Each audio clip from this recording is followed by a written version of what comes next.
Project 3.3.3, CHUMP Arithmetic Logic Unit. This ALU here has 16 logic functions and 16 arithmetic functions. There are 8 inputs, A3 to 0 and B3 to 0, as well as 4 outputs, F3 to F0. And the inputs are over here. They can be either active low or active high, but in this build, they're going to be active high. There are also some select pins here, S3 to 0, also here. And these are used to select which functions you want for the ALU. So there are 16 options. And then to distinguish between arithmetic and logic functions, use the M pin. When the M pin is high, logic functions are being accessed, and when it's low, arithmetic functions are being accessed. So the M and the select pins are used to control which function you want to actually go with. There are also the carry in and carry out pins. Since there aren't multiple ALUs and they aren't being made to be in conjunction, the carry in is like a low order bit, like a +1, kind of a C0 over here if you want to imagine it like that. Then the carry out is like a 5th order bit. It shows the overflow for the outputs. Finally, there's A equals B. It's a really essential pin. It's open collector. It's going to go active and low when the A bits are equal to the B bits, obviously, but also when the F bits are all high, when F is equal to 1, which will come into play later in the video. So now that all the pins are covered, we can look at some simple functions. First, we're going to start with arithmetic, and the table here shows both active low and high inputs and outputs. For this part, we'll be using the right side, active, high, and inputs and outputs. So first, let's start with our select pins all high at the very bottom there, A-1. Of course, our mode pin is low for arithmetic functions, and there's no carry right now. What we're seeing right now is, there is a carry, because we are seeing 1 minus 1, which would normally be 0, plus the carry. If we get rid of the carry, we should see a 0. There we go. If we show a 2, a 3, we should get 2. If we show 2, we should get 1. And then again, that carry acting as a +1. If we add it, we should get a 2. That's the simple A-1 function.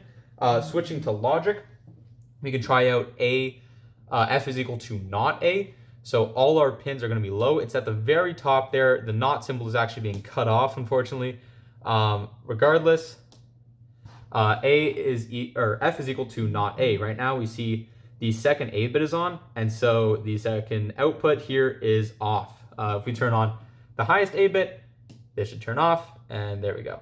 Now we can look at some of the more complex functions that are going to be more useful to me in my CHUMP build for my personal instruction set. So first of all, there's XOR.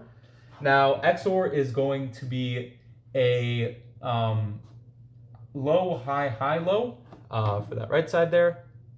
So if we set that up, low, high, high, low, we're going to see XOR in action. It is XORing the B values with the A values. So right now it's seeing, of course the zeros and zeros are going to be zeros, but the low B's here are being XORed with the high A's, and that's going to create a 1. If we want to turn the highest B value on, it should cancel out this A value here, and we'll see that there. Now B3 and A3 are being XORed, so a 1 and a 1 is a 0, and we can see that there. Now it's a simple function, but again, it's essential for the swapping of 2 bits without the need for a third value. Finally, we have the logical 1. This is going to set F straight to 1. It is a high, high, low, low in the logic function.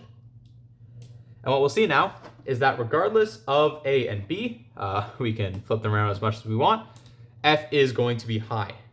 As I mentioned before, A equals B is also high when F is 1.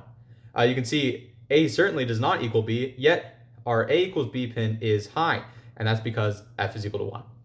What you can do with this is if you use it with the program counter's load capability, you can have it so that when this is 1, the load will go high, and it will take whatever's on those preset pins of the program counter to go onto the clock signal.